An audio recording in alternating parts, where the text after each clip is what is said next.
DDG episode 258. My name is Dave, and I'm joined by Michael. Dave, how's it going? I just got back from a convention. I'm getting adjusted, and I'm going to a convention in like 3 weeks. So it's convention season. Yeah, at least in Michigan, and I'm not sure if you're getting this in Chicago, but like this Mother Nature just needs to make up her mind. It's like 70 degrees one day and then 30 degrees the next day. So it's playing havoc on everybody in our house.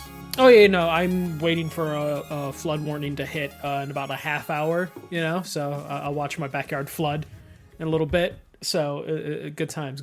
But yeah, no, I just got done with the April showers bring May flowers for your house now, I know, yeah, I'm happy. My lawn looks great every time it floods the next day. It looks fantastic. But yeah, just got back from C2E2, which is the comic convention in Chicago, and then I have the Final Fantasy XIV Fan Fest in like 3 weeks. So nice.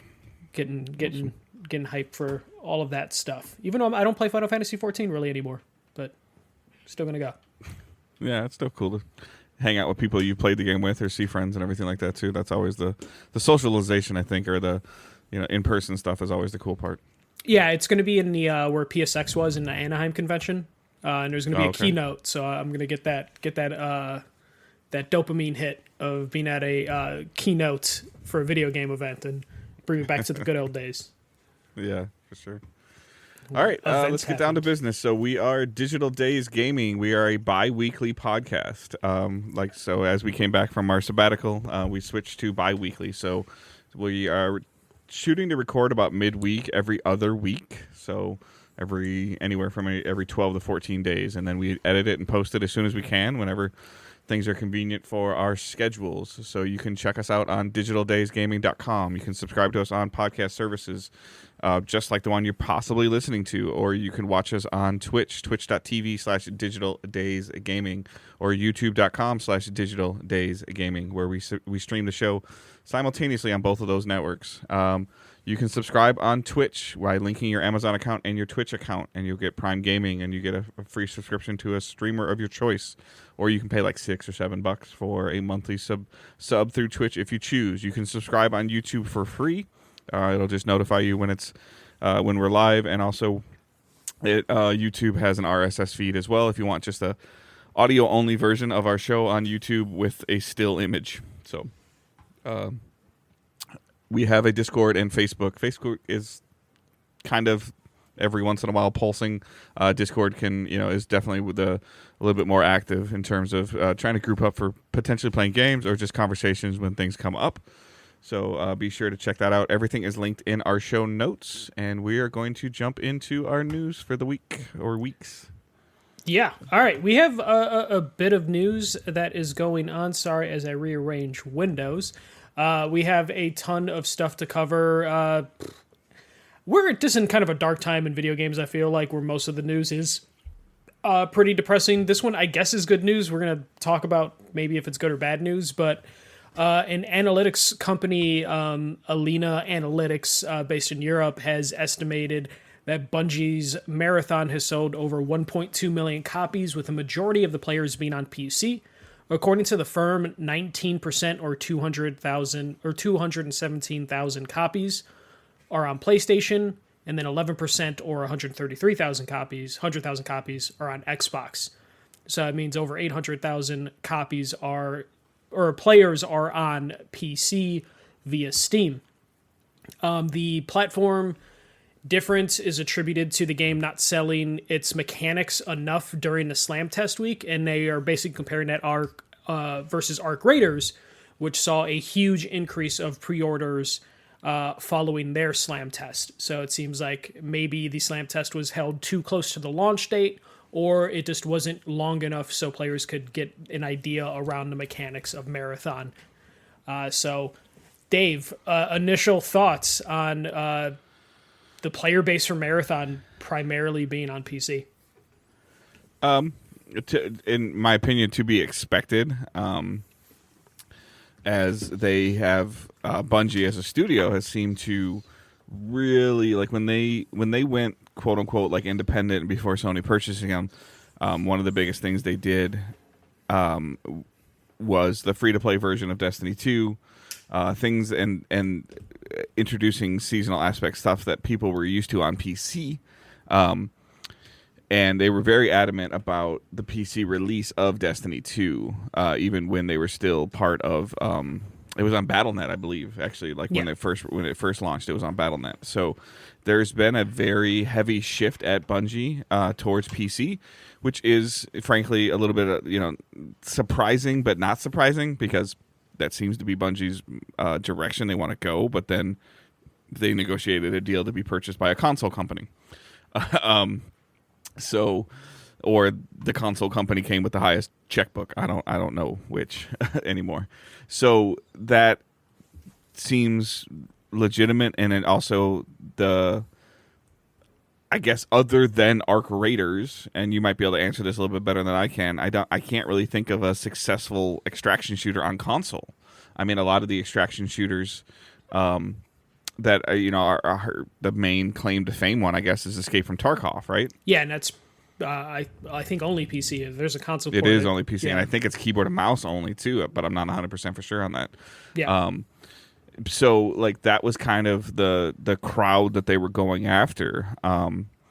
And I would probably say of the player base that was left in Destiny 2, myself included, and it has kind of made the switch to PC just because it just feels like the game just runs better on PC. Like it was just optimized better for PC. Now, there has definitely been some next gen console when PS5 came out, and FOV and frames, frame settings and some other stuff that you could set up on PlayStation and on Xbox Series. But it just always felt like that it got to those systems like second.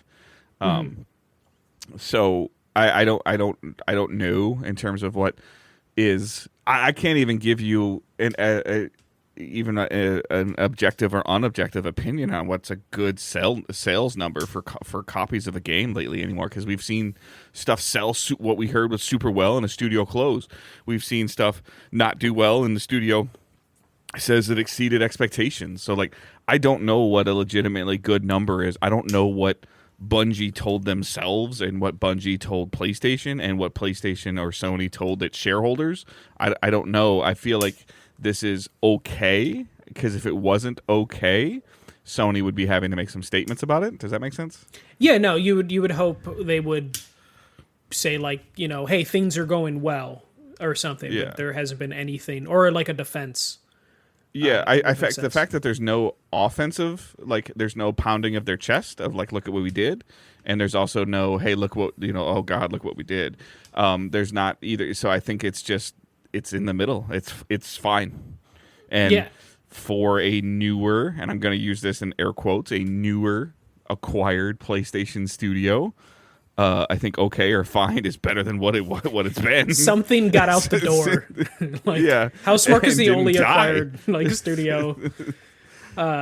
So I mean, like of the post, I guess, like I keep using this as my barometer lately, but the post-COVID acquisitions, to your point, Housemarque and Bungie have released stuff. Everybody else has either released stuff and closed, or just not even made it to releasing it closed. Yeah, that wasn't owned by PlayStation prior to COVID. When it comes to this thing, I feel like if you're Bungie, 1.2 million copies is a good starting base for a multiplayer game.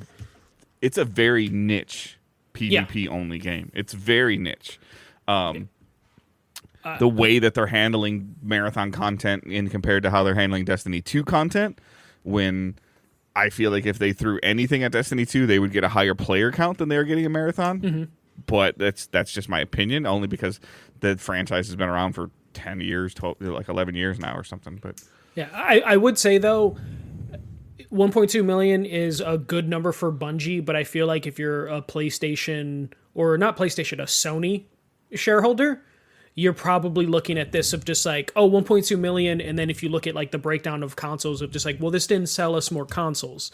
I feel like if you're Sony or you're at PlayStation, because again, it was Sony is the parent company, so they might be looking at it just like, well, did this move PlayStations? And the answer is like, not really.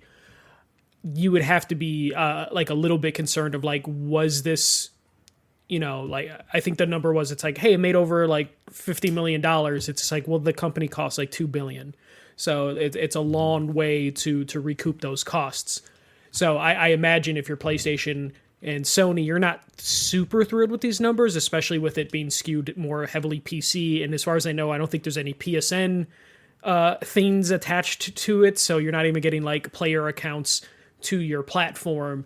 It's just, hey, these people are on Steam. These people are, most likely getting the game on a deal in one way or another in terms of, like that initial purchase.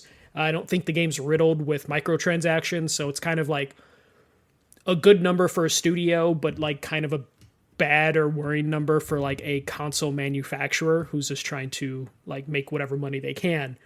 I think it is a strong base though, and like you said, Bungie has been kind of grooming their player base to come over to PC for like a decade now, and this shows that like those people that were playing Destiny on consoles did move over to PC, and that's because they made strides to like make Bungie seem like a PC first company. But I would imagine there are some concerns on the PlayStation side of just like, oh, we really wish, like if this number was like half and half, like half console, half, PC, they might be a little bit more excited. Obviously they would want more than 1 million units for a multiplayer game. Cause like we'll hear about successful single player games and they're into like the 2 to 5 million range. Yeah. But yeah, I don't know if it has legs, Dave. I don't know if you've paid attention to roadmap or anything like that, because I know you're still kind of paying attention to Destiny stuff, but I know they've been kind of quiet on that front just a little bit. Yeah, I don't know if they have a roadmap out for Marathon. I mean, like I know that they've had, and the stuff, like a lot of the people that I follow on social media that cover Destiny are covering Marathon now because there's nothing to cover in Destiny and it's a Bungie game. There is a little bit more, I guess, PvE stuff in there than I was really expecting, and I still need to talk to a couple of people that I know are playing this. But, like you're talking about, like, I mean, I don't know. It's 9:30 at night on April 2nd, and I just looked up in the Steam database. There's 34,000 people on Marathon right now on Steam.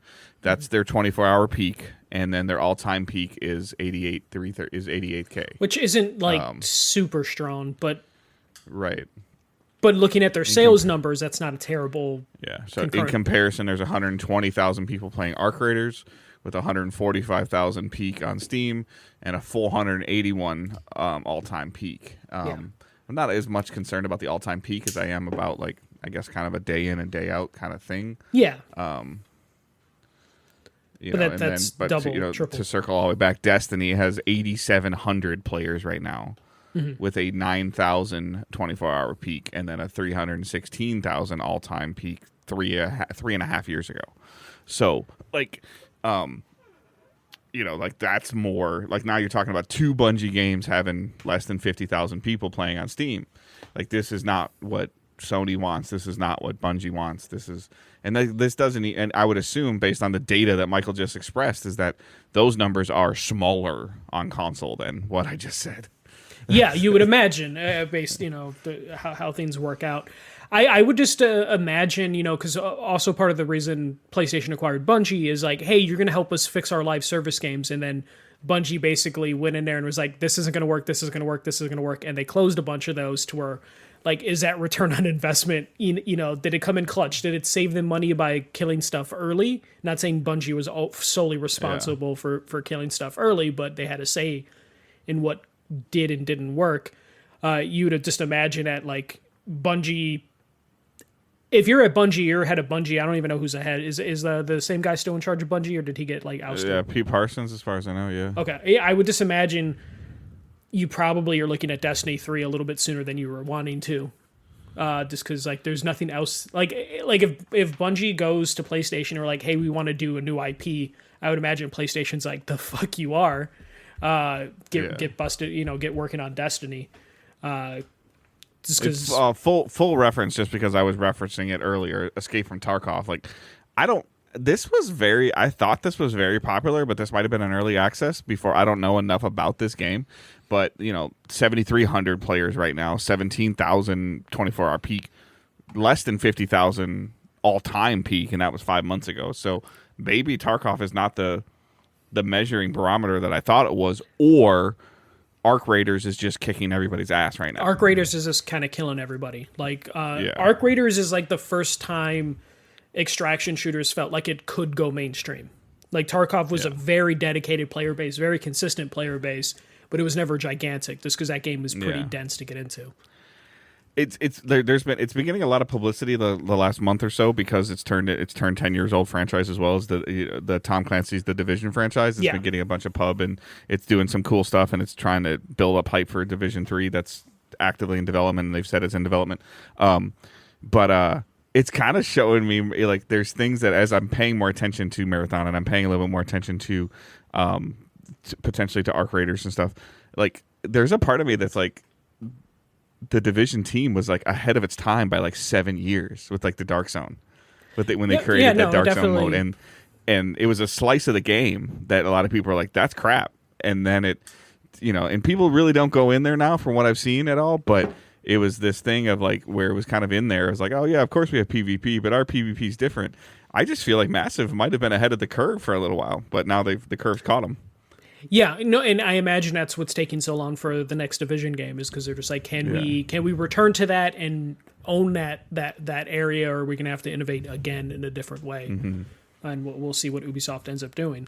But I just don't think the player base 7 or 8 years ago was ready for a Dark Zone extraction thing where you could lay your loot out and somebody could take it from you. Like, what do you mean? It's mine. Like, I earned that. What do you mean somebody's going to take it from me? Well, no, and I think that's why you needed like a Tarkov to kind of show like, oh, there's a concept here. It might not be able to break mainstream, but there's a concept that people are willing to take. And I think Bungie is the next evolution of getting that into the mainstream, but I think it's going to take Arc Raiders or something else to actually like solidify it from not being like a fad. Yeah, it definitely does circling seem like back to fad. This was Bungie attempting to bring in, and they were behind schedule. I'm sure that initially on paper they were supposed to come out before Arc Raiders. I'm almost positive their plan, Bungie's plan is always to do that. The difference was, like, kind of going back to the Destiny thing, is that they were doing what they were calling like a shared world shooter, but they were kind of doing their own version of an MMO. Like, there wasn't a game that I can recall 10 years ago that had a 6-player PvE cooperative option. Like at all, like on console, like when they brought Destiny out, 3-player, 6-player, 4-player activities where you could play by yourself, you could play with 2 people, you could play with 3 people, you could play with 6 people, and it was definitely a newer thing that it did require friends to play, and it built a community for me of people that I still talk to today because we needed to rely on each other to accomplish what we all wanted to accomplish, which was to get cool shit. I don't know if that same stealing cool shit from somebody else is enough for the Bungie player base.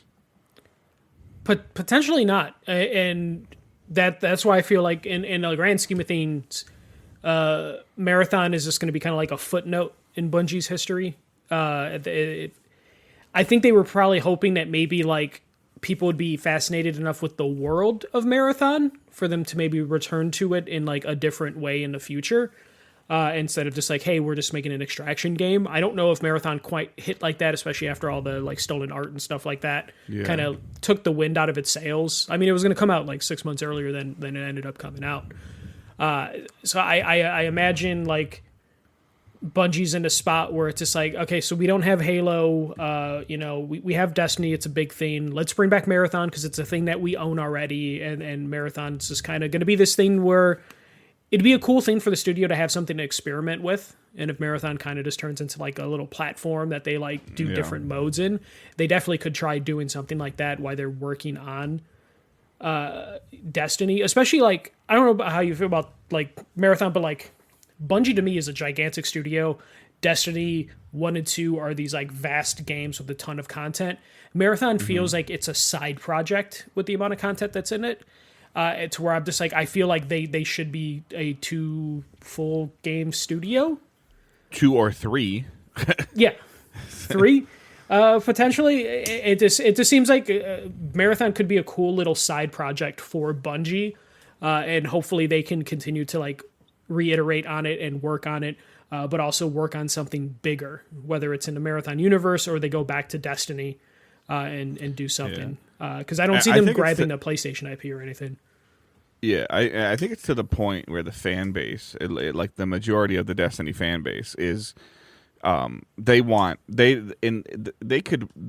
announce the coolest quote unquote expansion, but if Bungie or Sony comes out and says Destiny 2 colon blah, people are like, I don't want more Destiny 2. It's not, and then I think it has to be Destiny 3 at this point in time. It cannot be even. They don't have the cachet to do the Overwatch thing where they just drop the number and just make it Overwatch franchise or whatever they just did. That surged their player base from what I saw in the last couple months. Like surged the popularity, surged the player base, and then but they don't have the. Because they've already kind of said over time. They had to make Destiny 2 because they couldn't do anything else with Destiny 1. They ran out of space. They've removed content from Destiny 2. Come to find out that potentially was removed for lawsuit basis. I'm not going to get into that. But they initially, their public statement was like, we can't keep adding more and more layers onto this game, but like because we're running out of memory for their engine or whatever. So I think that they have to do, even if it's an expansion of Destiny 2 somehow, and they can't do this, but it has to be Destiny 3.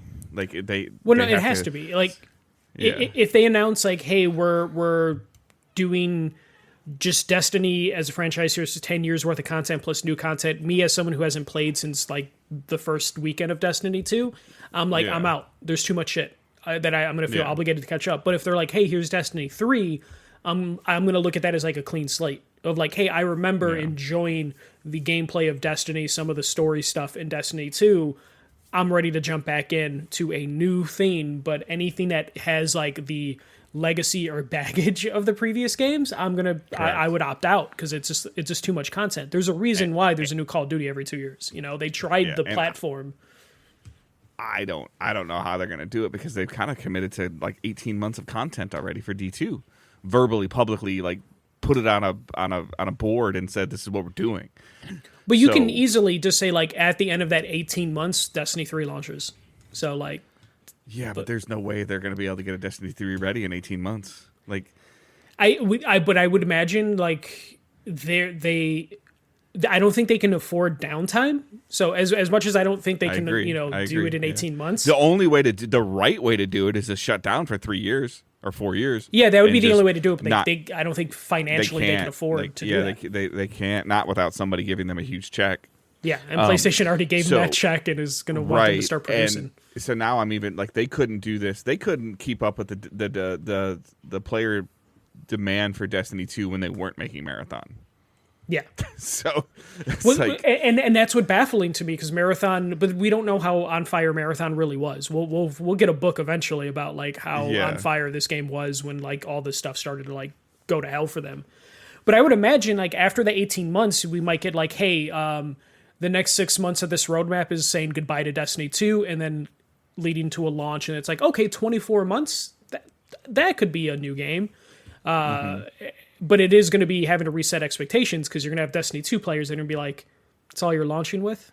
Just like, no story. I'm going to have to wait like 3 months for like the end game content to come out. It's going to be like, it's going to be like the old days, where it's like, hey, you can finish a story in a weekend and here's some events to get you going until we drop the raid or the boss or something like that. And it's just getting people used to that again. But it'll probably have to be free to play to start. If PlayStation's willing to do that, and it's gonna have to do a lot of different things. I don't think that would work. I mean, it would. Yeah, I don't think that would work. But I don't know. Like, I don't want to be in that situation because there's so much. Like, I mean, we've talked about this before, but like, I don't want to go down a huge rabbit hole with this. But like, there's only so many ways that you can make hand cannons and pulse rifles and scout rifles and melees, and before it's like you can't keep like everybody's like, I want something new, like I can't believe this gun is reskinned. I'm like, it's a gun. Like a sniper rifle is a sniper rifle is a sniper rifle. Like, no, but the guy on stage when they first showed Destiny 1 is like, when you see someone's gun, you're gonna have a whole story behind it on what you had to do to get it and why this is special to you. And like, there are people that are into that. I get it, but I just like, but then like, I just like, this is just the same thing. I'm tired of just like another void hand cannon, and it's just like, okay, like I don't understand what you would want them to do. I'm more interested in like, hey, we're leaving the solar system, we're going somewhere new, and there's a new enemy race. Like, let me take my, like, let me, you know, like, I guess ultimately don't let me take my weapons, because if I get to take my weapons, that means Michael's not going to want to play with me, because that's not fun. Dave's got all the cool shit, and I don't have anything. I feel behind. I'm not doing it. And then you don't want to scale down to my level, because then you're going to be like, well, what's the point of me having this weapon? Because it's as good as his pistol. So, like, the clean slate and the cosmetic, it's the same thing that we've been talking about with GTA Online. Like, and they're radio silent about this, and we're getting like 6 months out. Yeah. And like, these players are in, like, they have like entire worlds and communities built in GTA 5 Online. And like, and it just came into my head again. I'm baffled. Like, Rockstar's not saying anything. No, yeah, and because I don't think they know quite what they're going to say, other than like, hey, our game's going to probably cost $100, and we won't know anything else. But I wouldn't, like, I just don't know what like Bungie would do. We'll change subjects before people get annoyed about too much Bungie talk. But like, I don't know what Bungie does, because again, like, the only franchise PlayStation talk, in facto. Yeah, they don't have a lot of franchises in their pocket right now. It's Destiny and Marathon, and like, I don't think it'd be a smart enough investment for them to make a new IP, just because PlayStation's got to get the money back. They got to earn their keep of PlayStation. I mean, are we going to hit the point where, like, is fucking Bungie going to make the creators of Halo doing a sequel to the Halo Killer Killzone or some stupid shit like that, and then we'll know like Bungie's completely dead at that point? Of just like, oh, hey, Bungie's making a Resistance. Oh, you know, remember Resistance, the Halo Killer from the PS3? You know, that sort of future. I don't know if that's like out of the realm of possibilities, but like, if they don't want to do a Destiny next, or they can't find a way to do a Destiny again, I don't know what you do with Bungie. At least at their current size they need a new engine. Like, at its core, like what I understand about they need a new engine. And PlayStation's got plenty of engines. Like, I know they do, but I'm just like, I mean, and PlayStation's gonna have to give it to them, which also means PlayStation's gonna have to give them staff to learn how to teach it. Because whatever this I think it's called like the Tiger engine. Like, Halo was on this. Like, they're so attached to this Tiger engine, and I was surprised to hear like Marathon's on it too. Like, I mean, it's obvious why Marathon's on it, but I mean, there's some. The engine is part of why the shooting feels so good, but at the same time, like, this engine is 2010. Well, Bethesda's been using the Gamebryo engine, and then you have Call of Duty's been using their same engine for way too long. I mean, EA is, I think, the only company that's ever broken from like whatever old engine they did to a new engine, but now they're stuck with Frostbite, and they got to get their money from Frostbite. But yeah, I don't know what's going on. I would hope PlayStation will start talking a little bit about Marathon. You know, even if they have to lie to us about it being a success and spin that PR stuff, but it just seems kind of weird that it's quietly released. You know, it is a big money spend on PlayStation's part, and for them to not even, I haven't really seen especially since you took Project Gummy Bears from them. Yeah, you know, and that went to like an auxiliary studio, so like we haven't seen anything about that. So how far along was that, or wasn't that? Marathon, Project Gummy Bears, and whatever their plan was for Destiny is what they sold Sony as, like, hey, this is why we're worth this much money. And I'm not seeing anything dramatic. Like, I'm not displeased with the content of Destiny I've gotten. I'm displeased with the gap of content I have right now. And I think it's because of Marathon? I hope not, but I mean, the writing's on the wall. Marathon's out, Destiny content's not coming. So like, so did they pull a bunch of people from the Destiny team to the Marathon team? Were they pulling people from the Marathon team to the Destiny team? Hence why there was stolen art. Hence why it got delayed. You know, like there was a crunch feeling on there. Like I don't know. Like, no, and we probably won't know for a while until we find out what's next for both games, Destiny and Marathon. Yeah. Just like what are they going to do beyond like whatever roadmaps they have placed. But we'll switch subjects. We'll stick to PlayStation. PlayStation has shut down another studio. Dark Outlaw Studios has been shut down by SIE. This is the studio formed by Call of Duty Black Ops creator Jason Blundell. This is the second time PlayStation has shut down a studio from Blundell in like 3-4 years. Originally, Blundell formed Deviation Games, which was working on a project for PlayStation. PlayStation canceled that project.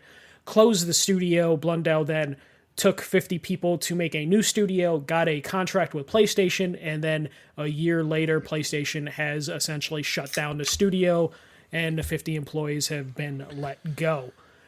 So this is just another studio that like PlayStation helped fund and just kind of shut down, as we're seeing more and more of PlayStation kind of just.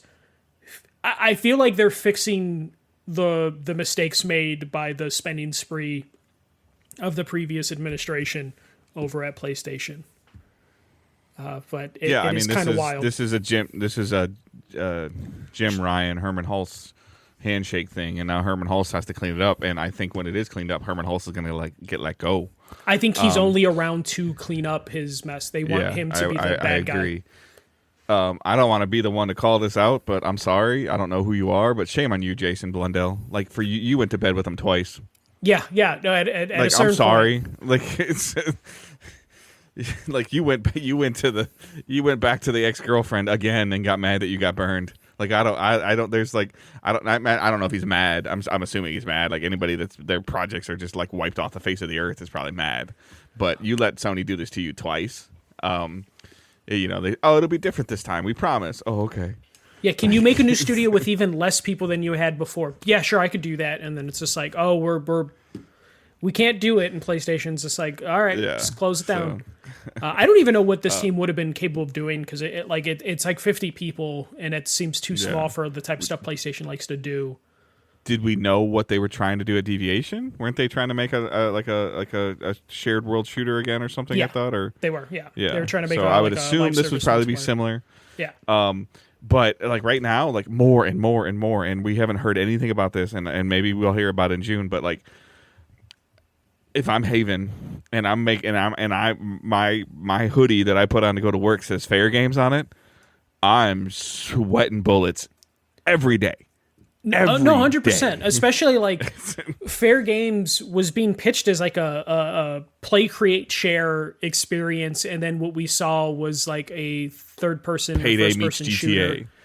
Yeah, a Payday game, and we were just like, wait, that's not what we were promised. And then they kind of got quiet and backed down from the play, create, share stuff, and there was no. I don't even think there was negative reception to the trailer for Fair Games. There was just no.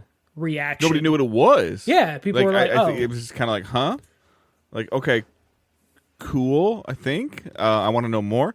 And I'm not trying to compare them, but it's not on here, and it wasn't like there was nothing that lit the world on fire. But like last week or 10 days ago, Xbox had a third-party partner showcase. Yeah, and they announced their E3 show for June. Yes, they have done that. Yes.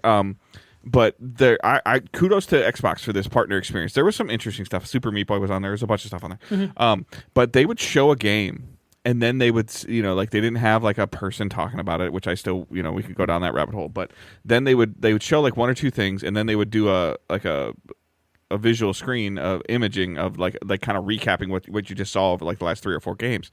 Go to Xbox.com to find out more, and they would have a write up about the game. Yeah. Like, and kind of like more in depth of like, okay, so it caught your attention. Okay, did this catch your attention? Yes. If it caught your attention, go here and you can find a little bit more.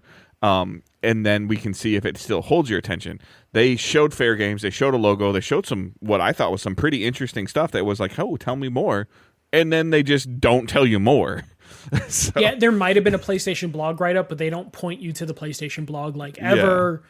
And we kind of got nothing after that for Fair Games. Yeah. So we haven't heard anything since, except I think Jason Schreier had the report that the playtesting went horribly wrong. Or like the reception for playtesting was like not great, or focus groups, not playtesting. Yeah. But like the only news we've gotten, like if you see a report that your game got poor focus group, I feel like you as a studio need to respond like a couple weeks later, like, hey, here's a new trailer. Oh, hey, here's a thing just to tell you guys we still exist, to kind of refute unofficially like a reports that said your game was bad. Do we see Fair Games at Summer Game Fest, or if PlayStation does a PlayStation thing this summer? I would be very concerned if we don't. Like, I'm already concerned. There's a chance if we don't, like this thing misses this whole generation. Yeah, did we? I mean, I'm just kind of like I'm just doing some quick googling while we're talking here. Did we talk about? And it was no, because I was on leave or I was on. Angela was dealing with her stuff. Yeah, they lost. Fair Game lost their primary game director. Yes. So, like, forgive me, like, for talking about something that's from September, because I mean, I just literally Googled. Yeah. Like, they lost their director. Any updates on the development of Fair Games, and like, there's just I'm not really seeing anything positive. Like, No. People left the studio. I want to say that was around the time that the focus group stuff came out. This is so bad. Like, just like Googling this stuff. Like, I'm not trying to go down this rabbit hole, but like Icon Era, I don't even know what this is. Real talk. Marathon's in deep shit. Yeah. PlayStation Fair Games reportedly delayed as studio. How do you? This was in September. This was May of 2015. A studio head leaves. Like, how do you just let yourself just keep getting hammered and not say anything? Like, well, that's the thing. It's like at a certain point, like, I don't want companies to lie to me, but lie to me. Tell me things are good. Like, put out some concept art, put out a trailer, something.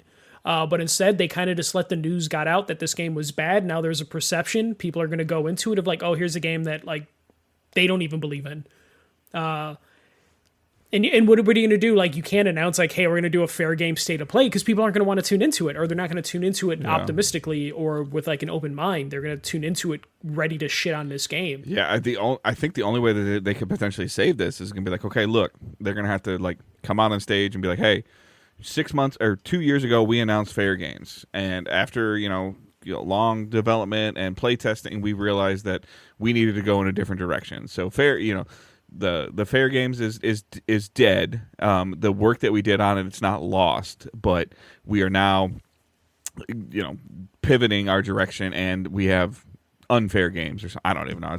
I can't think of anything. Mm-hmm. Like, they're gonna have to almost rebrand it.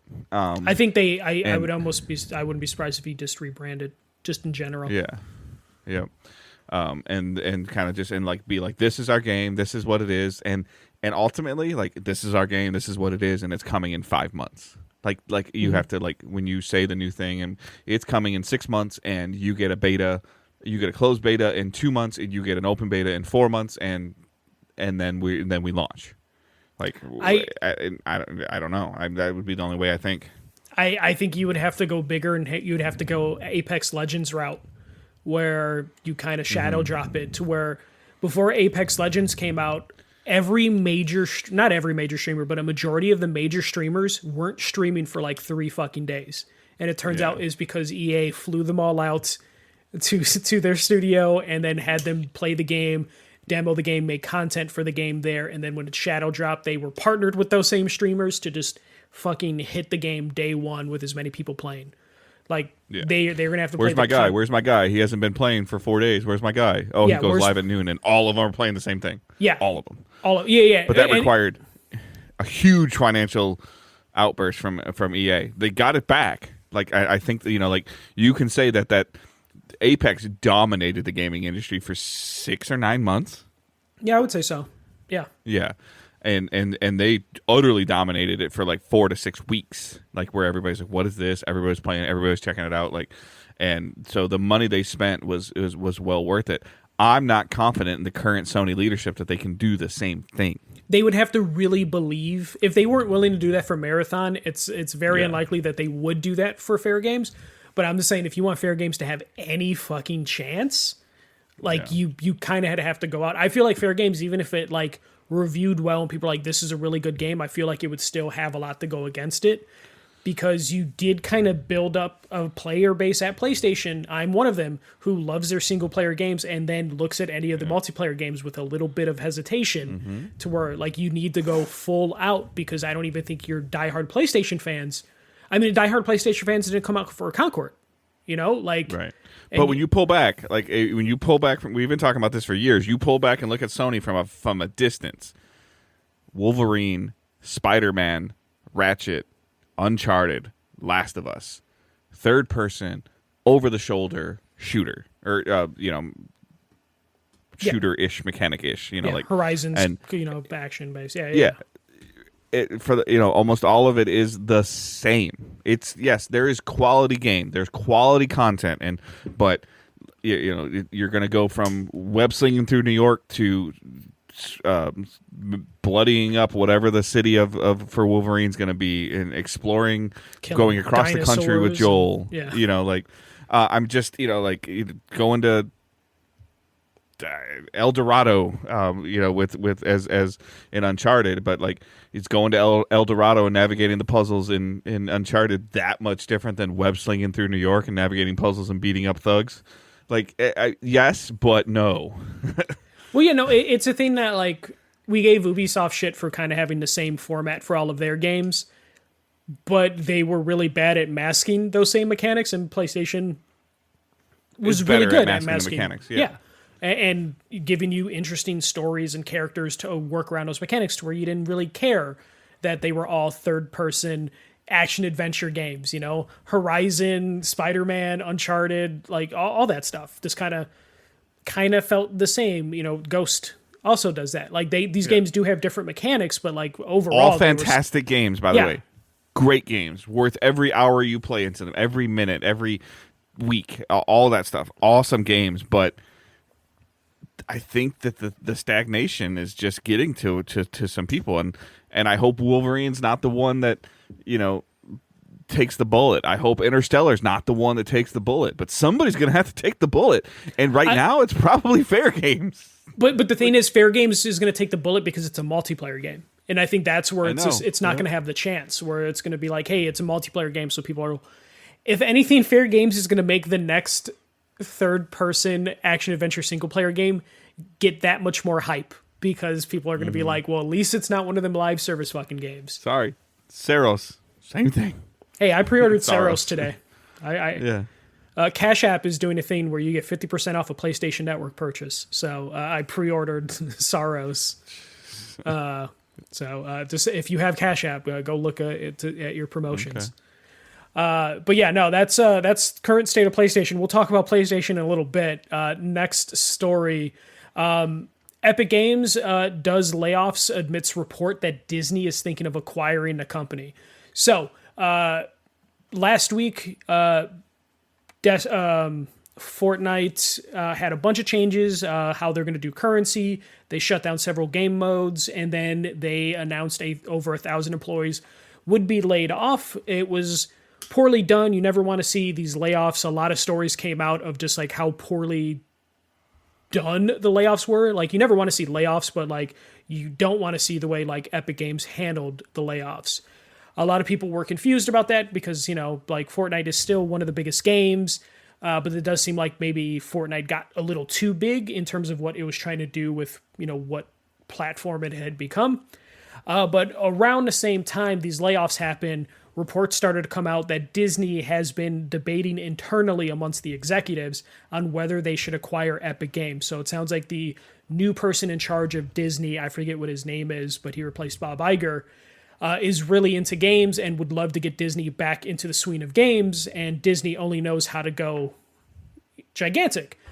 So apparently there's currently a debate amongst the executives on whether they pull the trigger on acquiring Epic Games. Disney invested in Epic Games in 2024 for $1.5 billion, which basically equated to like roughly 9% of ownership over Epic Games. Epic Games is currently owned by Tim Sweeney at about 50%. Tencent is a little under 40%. Disney, as I mentioned, is at like 9%. And Sony owns about 4% of Epic Games. So Disney is looking to either acquire the whole thing or a majority stake. I added this to the end of this bullet points, Dave. There was a report about a month ago that Trump was considering forcing Tencent to sell its stake in US-based companies, which would include Riot Games, Epic Games, and whatever other companies that Tencent currently has ownership on. Basically similar to what they forced TikTok to do. I think it's ByteDance, I think was the company. So they would basically force that company to sell their stakes in US companies, which would include Epic Games. So this could tie into why Disney's like, well, if they're going to be forced to sell their shares of Epics at probably a deal, we might be able to jump into it. Though the previous times Trump has done this, his friends and family have gotten first dibs on like whatever they like forced a company to sell. So there could be a little bit of competition if Trump does pull the trigger on this of like, hey, Tencent, you need to sell everything.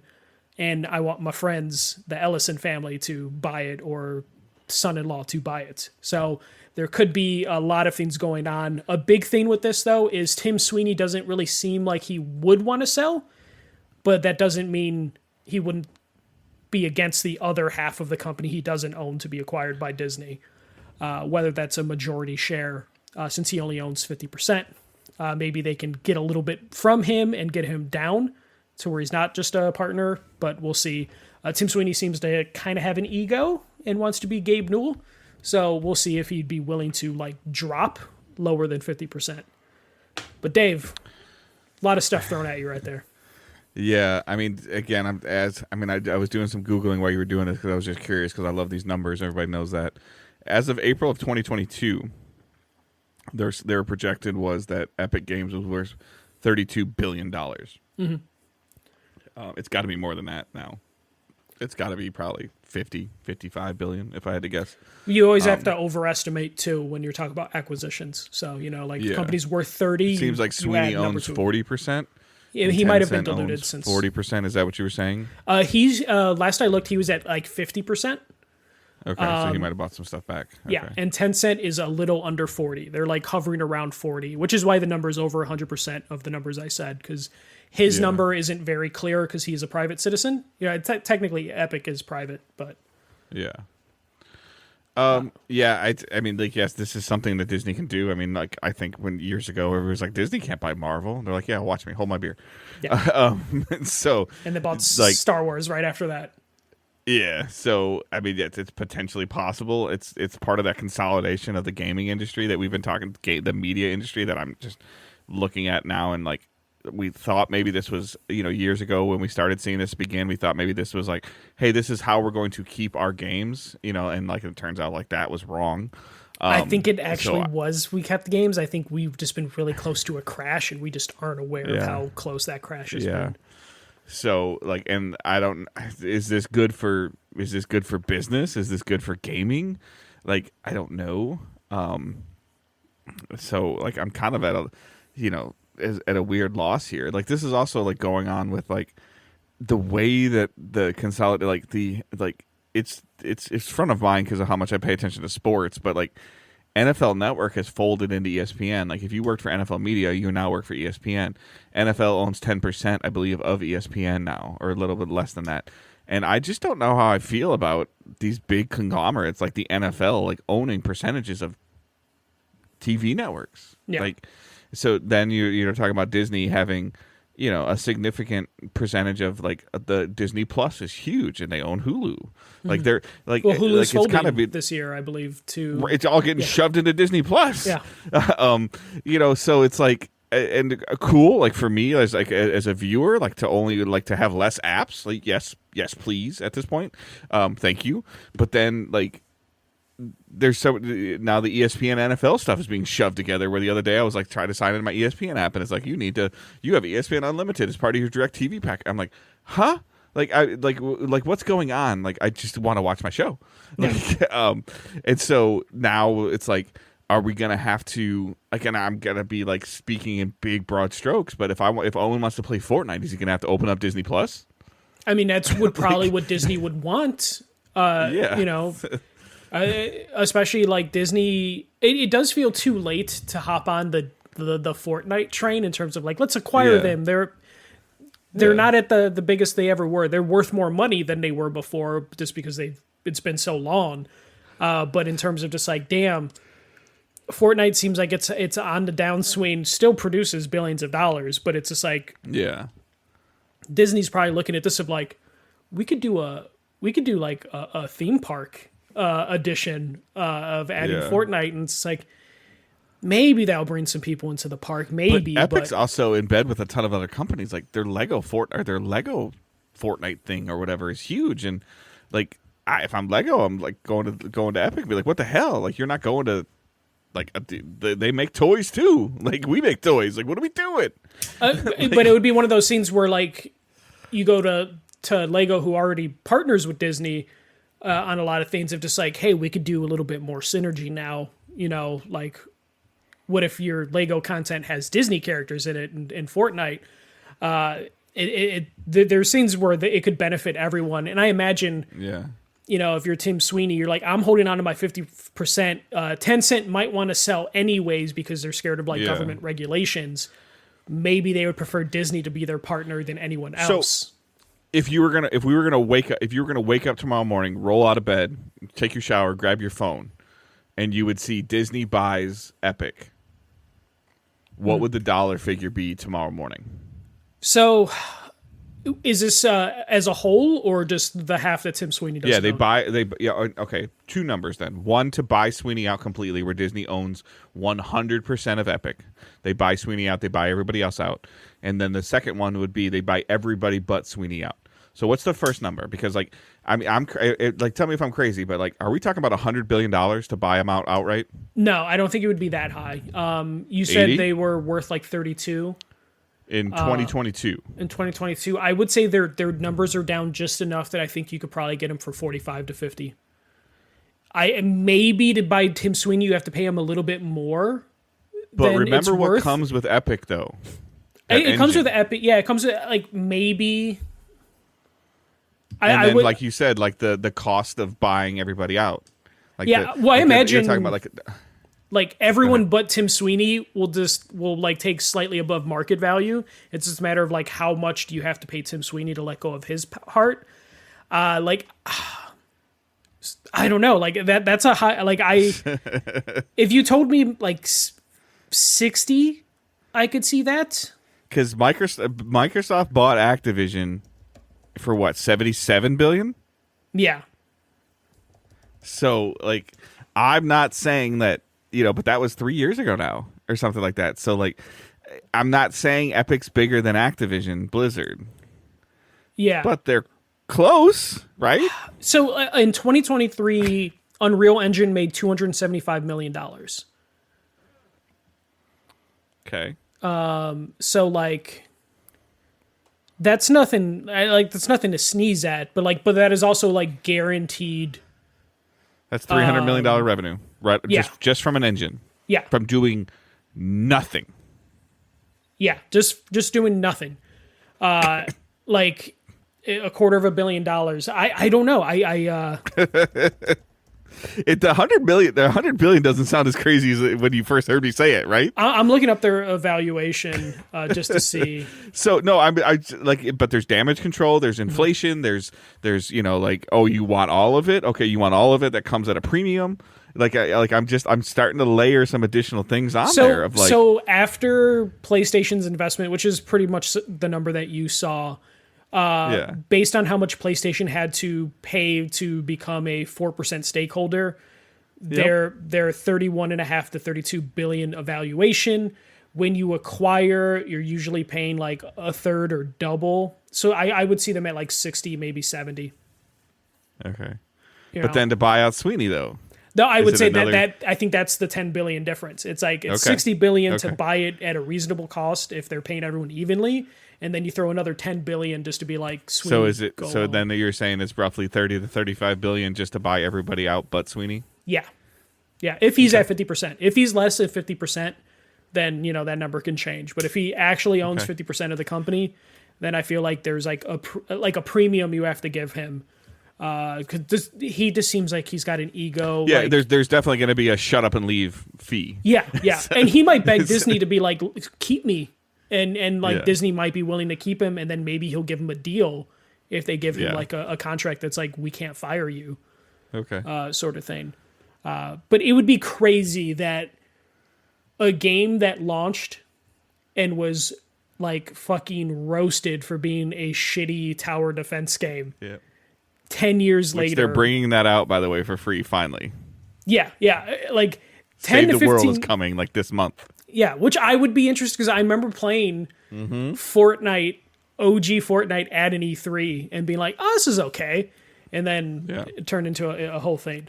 But just the idea that that 15 years later, 10 years later, however long, I feel 15 years, maybe 20 years now, has turned into something that Disney's You were not at an E3 20 years ago. I'm just letting you know. No. But remember, there was it came out. I know. I'm just messing with you. Yeah. So. But if you remember, like the trailer came out and then it was like vaporware for like 5+ years. And then it finally made its return.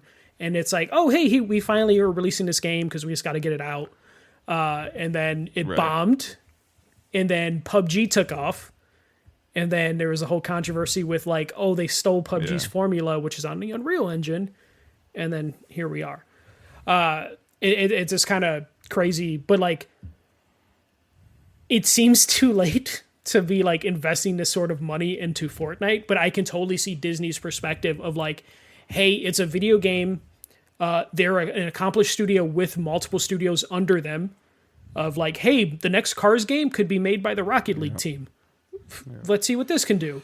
You know, like just Disney marketing, just to, like they could automatically surge Fortnite back in. Of all of a sudden, like they go to you get all the developers and you go to Fortnite and be like, you walk in and be like, okay, we are Walt Disney World. We are Walt Disney.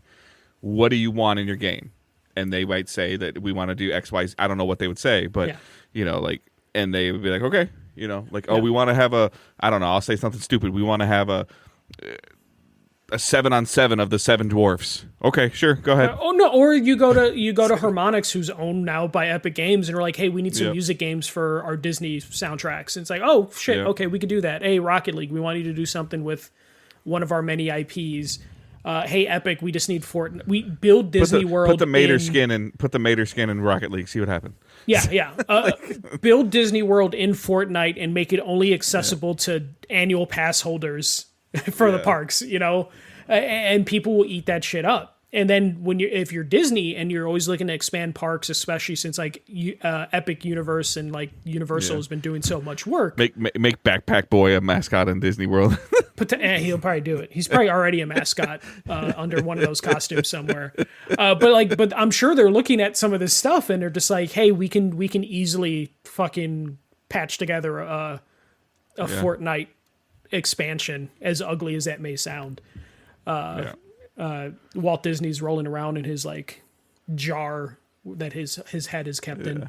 But like it would be very feasible for them. I think they announced that they're going to do like a Simpsons Land in Disney World. So it's like they're willing to do some more like out there stuff that is not traditional like Disney proper. It just seems kind of weird, but it would be nice for them to kind of, if this happens though, are you PlayStation like, all right, we need to get like a better contract that says like we can make Spider-Man in perpetuity because we don't want Epic Games to take Spider-Man from us. You know, like if you're I don't know, Ubisoft or EA and you have Star Wars projects, you're like, motherfucker, we have a contract. We need to extend this contract. We cannot afford you to take these IPs away from us and make them in-house. I don't know. It would be it's free money though. So if you're Disney, you're just like still going to do it because you don't have to work at investing in any of that. But I don't know. It seems crazy, and it seems like it's one of those things that it'll quietly just kind of happen, and we're going to wake up, and it's going to be like, oh shit, Disney bought Epic Games. Yeah, but kind of circling back to your main point though, as we went down our own like tangent rabbit hole of like, it looks like these layoffs are making them more purchasable. Yeah, like they're making shedding the company more purchasable. So like we've seen some sports owners like start shedding payroll. Like nobody wants to buy your team if you have $100 million player. You know, like so the owner like in 2 years might sign $100 million player, but he gets to make that choice, not inherit one. You know, so it's like they're trimming their fat to make themselves look a little bit more appealing, and they're kind of raising their skirt up a little bit. Like, look, they're really bad analogy. I'm sorry. Yeah.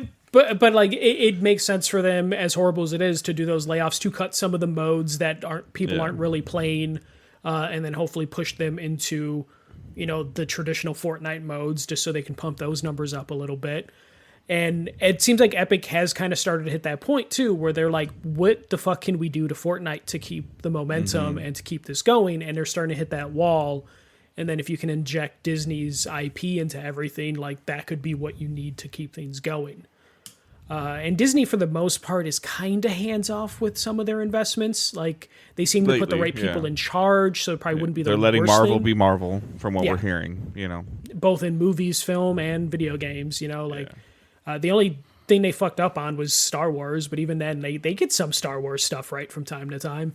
But We will have to wait and see. I have a feeling like I think that the thing that's going to be important is the stuff with the current Trump administration, where they want to force potentially Tencent off of American companies. So this would then just make Epic Games up for sale, basically. And I imagine that's a harder hill to climb, but who knows? And I didn't think TikTok they would have been able to force TikTok to sell to people, and they totally did. So we'll see. No. It would be a bigger problem for like Riot Games, which I think is majority owned by Tencent. So it'd be like, what are you going to do with that? This is at least, like 40% of a company. Or like a studio like Riot just pulls out of the country. Which is totally possible too, which would be devastating, but which is unfortunate, but that would be like, okay, is it easier for Tencent to sell because the administration says so, or is it easier for Riot to be like, we're going to Canada, or we're going to Mexico, or we're going to Europe? Yeah, and there would be the short-sightedness of the administration of like, fine, do that, and then it's just like, okay, all those jobs are gone, and it's like, okay, right, I guess that's where we're at. But let's get into like our last bit, which is two-part. We're talking about finances more. So Nintendo to price physical games higher. So Nintendo announced their first-party games. We'll see a difference of price between physical and digital. Nintendo is doing this with the new Yoshi game, which will cost $59.99 digitally and then $69.99 physically. They said this is something that they're going to do for first parties. If third parties want to do it, they can. I don't know if this necessarily would solve the game keycard stuff, because Pokopia is a game keycard game, but you would hope if they're going to charge an extra $10, you would get a cartridge that had the game on it as opposed to a game keycard. But Nintendo's trying stuff, and Dave, this is the thing that we were kind of hoping would have happened years ago. Yes, please. Yeah. Awesome. Give me a reason to buy digital games. Like, like the digital. Okay, so the digital guy, me, versus the physical guy, you. But you're also one of these people that understands, for the most part, launch days or certain things. Like, you're going to pay a premium for your physical edition. I shouldn't have to. Mm-hmm. And then 2 years down the road, you might find a deal on your physical edition, and I already have my game digitally, and I'm fine. Yeah. This suits me. This suits you. This works out for both of us. It sucks games had to go to $70 for them to implement this. But for the most part, like, I don't mind paying a little bit of fees as long as I'm getting a complete game on this cartridge. I'm not talking about this day one patches. I'm just talking about the game key card shit. Yeah. If we can guarantee I'm with you. Yeah. that it's the actual game on the cartridge, then am I going to be able to play this game on an airplane, not connected to any kind of Wi-Fi? Like, Can I open the Saran wrap off the game and then pop it in without having to worry about downloading it? And I'm kind of fine with this. This is one of those things where I wouldn't hate if this kind of got implemented anywhere else in the industry. Like, I don't mind paying for that. And to your point, if I don't buy it day one, if I go into a store 3 months from now, I usually will get a deal on my physical game. Or you're kicking yourself because you can't find it physically. There's really no in between. Yeah. So take that risk. It will incentivize me to be more of a day one person, and I'm usually not a day one person. So yeah. I would be down for this going forward. And I wouldn't mind the other, especially like they didn't at least raise up the prices again. So, like if PlayStation copies I gotta look into this Yoshi game. I'm first party Nintendo guy. I forgot about this Yoshi game. I gotta do some digging in this, see if there's something I want to play. Yeah, I did too. When I first saw the news story, I was just like, did I miss a direct? Like what the fuck happened? But yeah, no, I'm fine with this. Maybe I shouldn't be, but I am. And I love my Switch. Well, there's got to be there's got to be a cost. Like I'm saying, like there's got to be a discount. Like you're doing less work. This is what we wanted. Yeah, like you're not cutting in. I'm not buying a plastic case. I'm not buying a cartridge. I'm not buying a manual. I'm buying the game. Then I don't like. You didn't have to ship this over a boat. Yeah, to me. Like nobody had to put packing tape and peanuts and pay Amazon or pay UPS or FedEx to bring it to me. Like I'm jumping over all of that stuff. Like, where's my savings? Versus you, where you're like, hey, I'm willing to go through all that stuff. And if it means I have to pay $10 more to go through all that stuff, but I get my physical item, cool. Yeah. More power to you. Like, I'm and fine I'm with with it. Yeah, So. this was a move that I saw some people outraged, and I'm just like, you know what? Fuck it. This is what we all wanted. Like when digital games were introduced, of like, hey, you don't have to pay the Target their 30% cut or 10% cut, and now we're going this route. All right, last story, which is like the biggest, like, holy shit, where are we now in this world? PlayStation raises console prices significantly. So as of April 2nd, the cost of the PS5, PS5 Pro, and PlayStation Portal has increased significantly. The PS5 disc is jumping from $549 to $649. PlayStation 5 Digital is jumping from $499 to $599. The PS5 Pro is jumping from $699 to $899. And then the PlayStation Portal will go from $199 to $249. There's a bullet point that I'll save for the very end of our discussion. But Dave, when you saw those prices, how did you feel? I considered buying a Pro. Yeah. Like right now, like last week, I considered buying a Pro. I'm not. It's too late but now. Obviously it's too late. It crossed my mind. My barber, who's in the chat, his PlayStation died last week, and he bought a Pro last week. He got it before the price increase. He said it was pretty hard to get, actually. It was. Like, They are.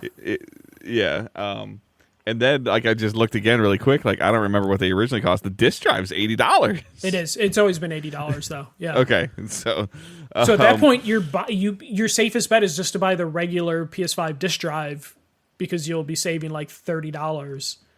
Will that work with the Pro? Do you No, need no, the no, Pro I'm disc talking drive? Okay. No, I'm talking about going from the PS. If you're going to buy the digital, you might as well just buy the regular PS5, because like it's a $50 difference, and the disc drive is $80 if you ever want to go back that route. So Dave, when I saw this, I was just like, so in every generation, I've had a console die on me. PS3, PS4. Yeah. PS3 died, I immediately bought a PS3 Slim. My PS4 died, I immediately bought a PS4 Pro. If my PS5 dies, I am not buying a PS5 Pro. I'm not buying a PS5 again. I will wait until next generation. But the problem is, with your equation, with the example you just led, when you bought your new PS3 Slim, it was cheaper than you paid for your PS3 originally. Yeah. When you bought your PS4, your second PS4, your Slim or different. I bought a Pro, so it wasn't cheaper, but it was but it was like the same. Yeah, it was the same as what I bought at launch. Yeah. Yeah. So now, like, why? Like, can you legitimately today, April 2nd, like I just said earlier, recommend somebody go and spend $900 on the PS5 Pro? No, which is really, if they're a physical guy, if they're friends with Michael, they're probably a physical guy. So $1,000, or $980. Yeah, no, I would be nuts to tell someone like, this is the thing to go. Especially, we haven't even seen enough games that are supporting the Pro. I agree. I'm sorry, a ROG Ally is $1,000, and you can get a handheld you take with you and plug it into your TV. Like, so you asked me like, hey, how's your search for a new PC going? And I'm like, I'm now just waiting for my PS5 to die, because then I will just switch over to PC. Yeah. In total, like technically Sarah has a PS5, but like, and I have a PS5, but like still, like it's just like, okay, we're just a one PS5 household now. Like I would just jump to PC, because like in the end, it sucks to say this, and we were just talking about how great these games were, but do you have this tangible need and desire to play Wolverine on day one? Is it a must buy, must play for you, or can you wait 6 months or 9 months? But then again, we hear that it's funny though, the price increase comes out like 2 weeks after the news report being like, hey, so PlayStation might be pulling from supporting PC. And it's just I'm not even talking about it coming to PC, but I'm just talking about like the initial urge and desire to get a PlayStation was, I want to play these games day one. Do you still have that urge and desire right now? I'm just talking about you saying I can wait 6-9 months. I'm going to wait for a couple bonuses. I'm going to wait for, like versus like, I want it now. Mm-hmm. Yeah, no, I don't have that excitement for any of the games currently coming to the console. And like, if I didn't have a console at all, like, I don't think Wolverine would have pushed me over the edge. I love Spider-Man 1 and 2, but I don't even think Spider-Man 1 or 2 would have pushed me over the edge to buy a console, or at least at this price. We're talking about like $900. Like Chicago tax is 12%. I'm paying over $1,000 for this regardless if I get a disk drive or not. I'll be pecking it up out of Michigan and driving it to Michael when I go to a Cubs game. Just to save like 3% tax because like that shit sucks. 6% in Michigan. Just okay, that's shit. Yeah, that's $50. That could buy me almost a full Nintendo Switch game physically. Yeah. It's just baffling. And then so the last bullet point I have on this here is. So there's current reports that saying that the current cost for PlayStation to build the PS6 is around $760. And that's what it's costing them to produce, not what they'll charge us. So we're at a point where there's reports that like, hey, the PlayStation 6 is like maybe 1 to even 2, 2 years away. More than that. Like, it's got to be more than that now. And that's the thing is like we might be looking at like a $700 to $800 PlayStation 6 in like 2 to 3 years. Like it would be crazy to try and invest in like, I understand why like your barber bought a PS5 because he's a pro because like he's already in the ecosystem. But like if you have held out on buying a PlayStation 5 period, it would be silly to jump in now. Yeah. With the next generation just being like 2 years away. Like imagine, buying. I don't think it's 2 years away though. If it's costing $760 to make a 5 right now, I legitimately think that I hope that the Sony board would be like, no, we can't. Like we gotta wait. Like now you're talking about $1,000. Like you're talking about this a new system costing $900 to $1,000 for them to manufacture. So if it's $760 for them to manufacture. Oh no, I'm sorry. I misread this. In the PS6, okay, the PS6 is costing $760. Yeah. Okay, I'm sorry. I thought for some reason when I looked at that, I thought you were saying the PS5 is costing. No. It's the PS6, which is my thing of just like if currently it's costing. So yeah, it's $1,000 system though, 25% markup. Which means if you're jumping into the PlayStation ecosystem now at a PS5, it would seem silly and wasteful to jump in now. Right. If in 2 to 3 years they're going to expect you to spend another $1,000 on like a new console, especially if you believe the trajectory that Microsoft's going on. I don't want to make this about this, but the trajectory of Microsoft, if their console costs $1,000 and it links with Steam, which is what Steam has been wanting for a long time, of like they have their Steam box and stuff like that. But at the same time, if the Xbox costs $1,000 and it does Xbox and Steam, and the PlayStation costs $1,000 and it just does PlayStation, you're behind the 8 ball. Yeah, no. You just feel like you better hope The Last of Us 3 is like the greatest fucking game in the world. Yeah. Or there better be some kind of hybrid handheld out of this thing. Which scares me so much every time I see a report that they're going to go handheld mode, and I'm like, Nintendo, it worked for Nintendo. Please don't copy Nintendo. Like, don't fall into that trap, the PlayStation Move trap. No, I know. But I'm just saying, like, if it's a one trick pony, if it's just a stronger PS5 and doesn't do anything, like that's what the Xbox could be it could be a stronger Xbox and run PC.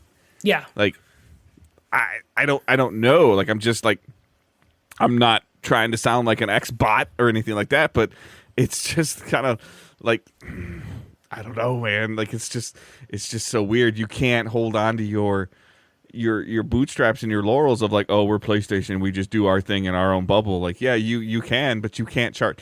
Like, you already saw what happened when you said $600 for the PS3 20 years ago.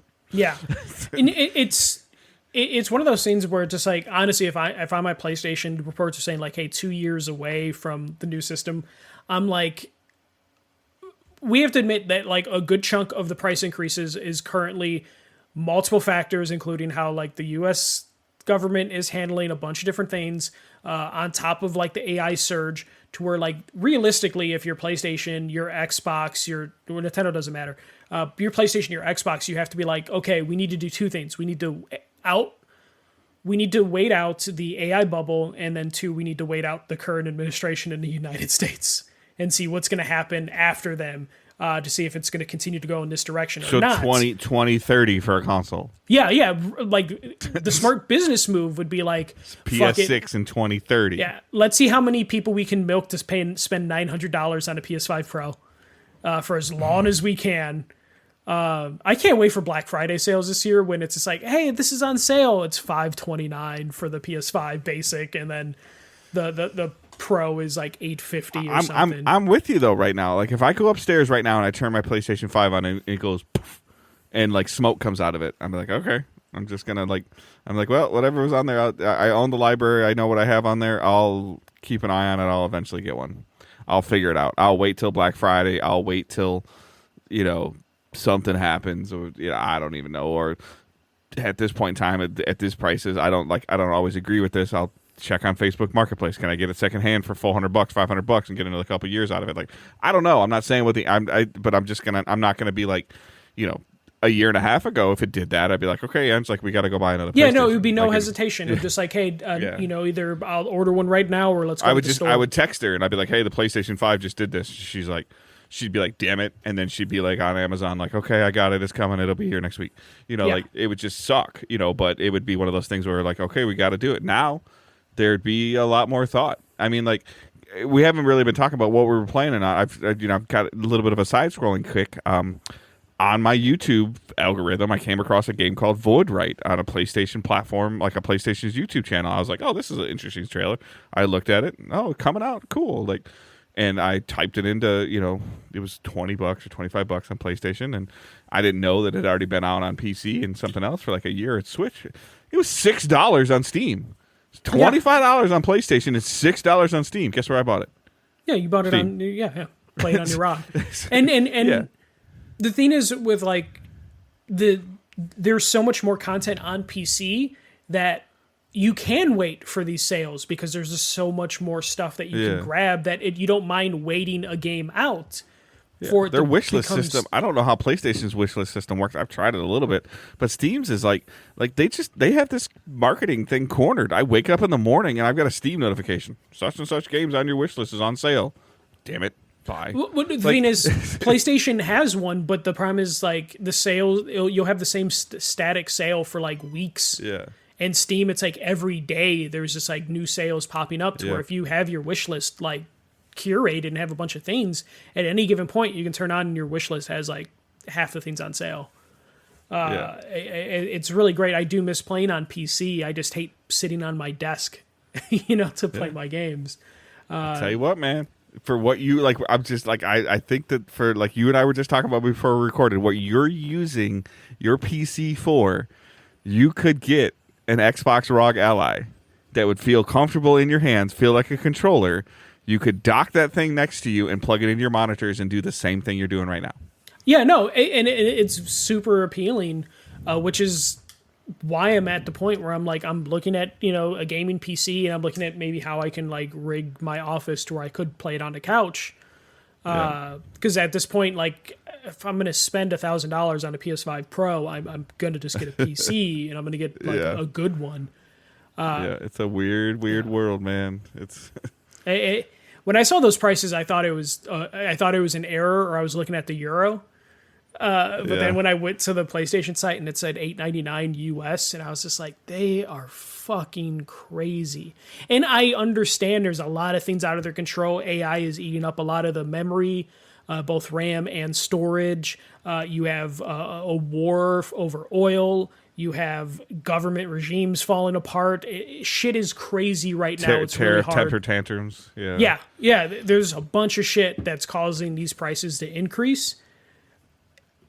But like at a certain point, it's just like, man, you got to eat these costs, or you're gonna burn your fan base. Like, yeah, or do they just not care about selling any more consoles right now? Like, I guess like if they sell a console, like okay, if you haven't bought one yet, okay, you're gonna buy one, you're gonna pay for it. Yeah. You're gonna pay through the teeth for it. And if you don't buy it, fine. But like, if you're like, man, do I buy the PS5 that came out in 2020 for $649, or do I buy the Switch 2 that just came out this year? Even if you're not looking at power, I'm just talking about from a casual player perspective. You're like, man, for $150, I get a brand new machine, even though it runs like a machine from like 7 years ago. Yeah. You're going to go with the Switch 2. But with a thin catalog. Like, the problem is the Switch 2's got a thin catalog. But you can play all your Switch 1 games on it. So like, you can play all your PS4 and PS5 games. Like, it's but like honestly, if someone's like, hey, hell, at that point, buy a Portal. No, well, you can only connect it to your PS5. I would just say like, No, but you can play. You can buy games on the portal now and just play them without even owning a PlayStation. oh, you can stream them now. Yeah. I forgot you can stream some games. So you can a lot of them. Yeah, but like, honestly, I would say go to your local used game store and buy a PS4 Pro. You can still get some fun out of a PS4 Pro for like cheap as hell. If you really want to like hold yourself over until the PS6 comes out in like 2 to 3 years, because the pricing is just baffling. Like, don't buy an Xbox. Definitely don't buy an Xbox. There's no need to buy an Xbox. But you can buy a PC. You can buy an old PlayStation, something, or just buy a Switch. If you're gonna buy an Xbox, buy a PC. Yeah, that's what I mean. Like, if you're like, man, maybe I go the Xbox route. It's like, then just go PC. Because Xbox is, I also think, is like $650, $700 right now for a Series X. So it's like, no. Definitely go PC route. But PlayStation is like less and less attractive. They're not producing games I want to play, and the consoles are getting crazy. I like buying new shiny things. I was looking at a Pro a couple months ago, like maybe trade in my PS5 and then go to a Pro. It's just like, no. Maybe I'll still do that eventually if GameStop puts like a crazy trade-in deal. They did something last week. They had some advertisement. They were doing something, but sounds like I said, my barber Ajay, he like GameStop. They like within 48 hours they were gone. Yeah, like they had like nobody within like 150 miles of it had a he wanted a Pro. So like because they offered some kind of like, oh, we hear you, and we're gonna up our trade-in price for. They essentially wanted to move as many units as they could, probably because they didn't want to pay for the. I mean, I don't know, but. I think they knew that unit increase was going to make them significantly move less units. So they're like, let's get them out. Let's get them out now. Yeah. Get them out of the stores. So, yeah, it's weird, man. It's super, super, super weird. Yeah. I'm with you. We're on the cliff. Like, we're on the cliff of a crash of I wouldn't say it's a crash like the 80s, but we're on the cliff of a crash. Like, and... Can GTA pull them off the cliff? Like I think it's just going to hold one them. game. Yeah, like it's just one IP. So like I don't know, man. You still like? I guess let me ask you this because I was talking to him about this while he was cutting my hair. Any chance that GTA delays? No, I think GTA is actually coming out. I still don't know if multiplayer is going to come out with it. That would be my only caveat. But some form of GTA 6 is going to be played by the public in 2026. Yeah, I think November is their current release. I think Story comes out and then they save online for New Year's. I don't. Yeah. I think that they're going to, this summer, they're going to say something about their GTA Online. And the player base is going to lose their freaking mind, and they're going to be like, and they're going to get so much backlash that they're going to have to re-alter something, and they're going to have to say it's another 6-month delay. Like I don't want to be right. I don't want to be right, but the fact that they haven't even started putting little carrots out there about the GTA Online transfer. Well, I think they don't. They're not obligated really to do that. I know. Like.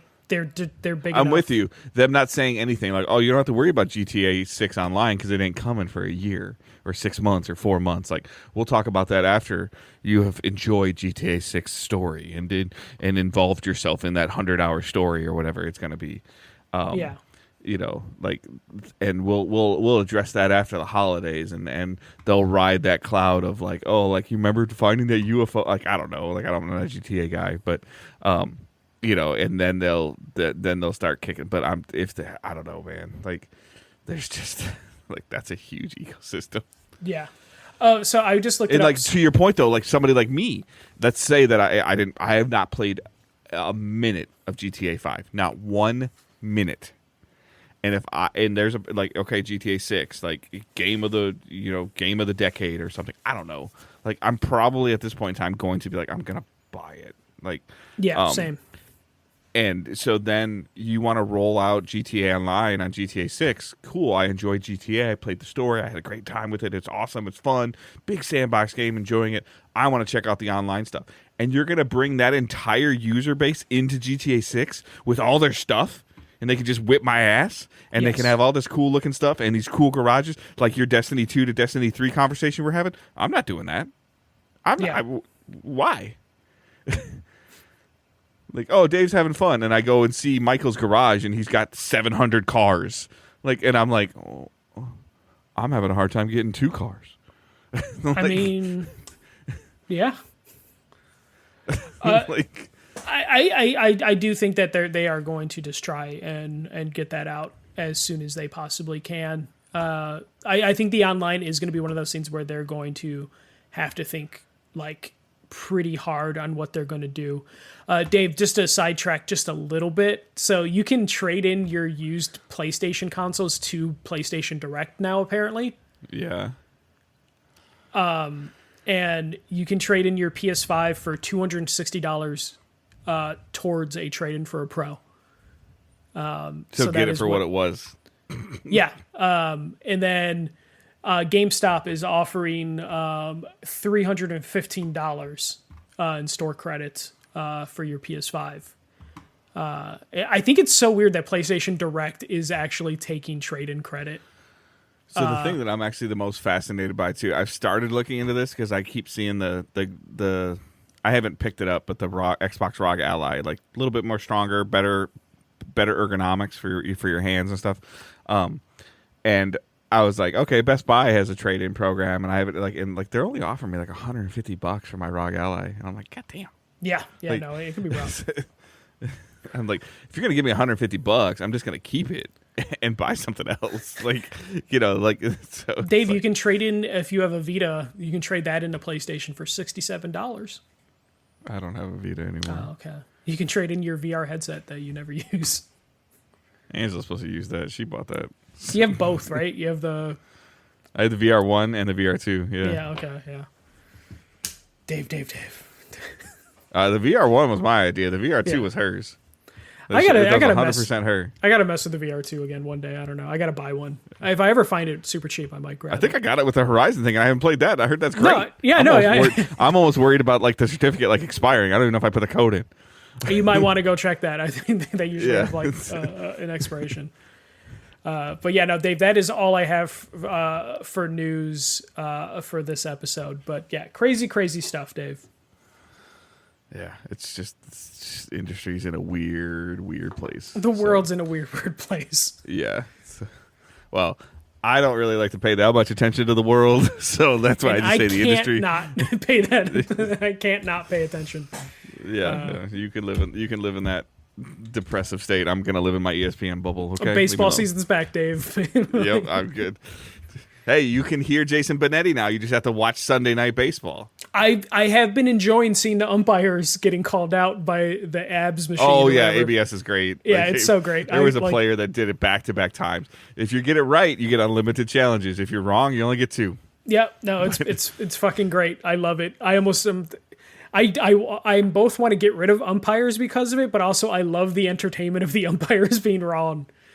To seeing their confidence change. There was one, I don't know if it was spring training, but like the umpires are mic'd now, and they have to like oh, the batter's challenging the call, and then the little screen shows up on the scoreboard. Like they put them on blast. Yeah. Like you're and it's like it's like oh, strike, ball, and then I think he forgot to turn his mic off, and he's like the batter's challenging the call. He goes, please be a strike. Like he said it like that better be a strike, and they're like what? And he's like oh sorry. The fact that the one guy who I think he got like 5 calls wrong in a game. Yeah. I think the next game they put him on first base and he fucked up a first base call. Yeah. To be fair though, like a lot of these ABS calls that I've been seeing are millimeters.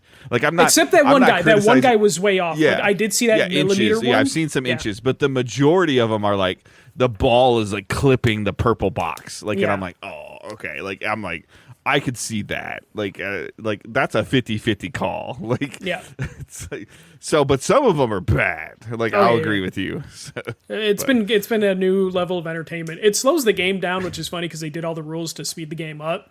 And then they added this. It's like 3 seconds, man. It doesn't. I mean, it kind of slows. They were like really trying to speed the game up, and then they added it. Yeah, the games are still fast. You had like 5 challenges in one game, and it was just like, damn. Like, It's kind of I hilarious. guess ultimately umpires need to do their job. If we can move this to the NBA, like get the NBA people to the challenge system in the NBA slows the game down. It's terrible, but if they can think of like an ABS We're system, evaluating for a flagrant one. Did his elbow breathe on his nose? And I'm like, ugh. Yeah, Some and of then, it, like, and then he I've been still gets watching a a lot of call March wrong. Madness. Yeah. So like NCAA stuff, I've been seeing a lot of those. And then like as a Detroit fan, I wouldn't call myself a Pistons fan right now because trying to watch the NBA is hard. But they're the best team in the East, and or they weren't. Now our best player has a collapsed lung. Yeah. But I was like, okay, playoff basketball is what I pay attention to. So like, I don't know, man. I don't know if Cade's gonna be ready or not. But like, it's just it's weird. So I mean, like for the Tigers to be a potential World Series contender, the Pistons to be the best team in the East, the Red Wings to be fighting for a playoff spot, and the Lions to be relevant. It's pretty good right now to be a Detroit sports fan. Well, as a White Sox fan, we're really like getting this Japanese player ready to play for the Yankees or the Dodgers in 2 years when he leaves the team. I mean, you're a Reinsdorf fan though. You're not just a White Sox fan. You're a Jerry Reinsdorf through and fan. through. The shrine I have to him isn't for his death; it's for his life. It's because I love him so much. Yeah. Oh my god. I don't have a death note somewhere. All right, that's our show for this week, guys. Again, everything's linked in the show notes. Discord, all that stuff's in the show notes. Subscribe, leave a review, do your stuff on Twitch, and whatever you can do to support us. We appreciate you guys. Thank you for living and adjusting with our schedule changes and as we're doing this and finding our routines again. I really appreciate that. Disclosure-wise, Angela's in her month-long radiation process right now, so we might be getting closer to the end of the line of out of the woods of at least the treatments that are what I kind of tell her are kick your ass treatments.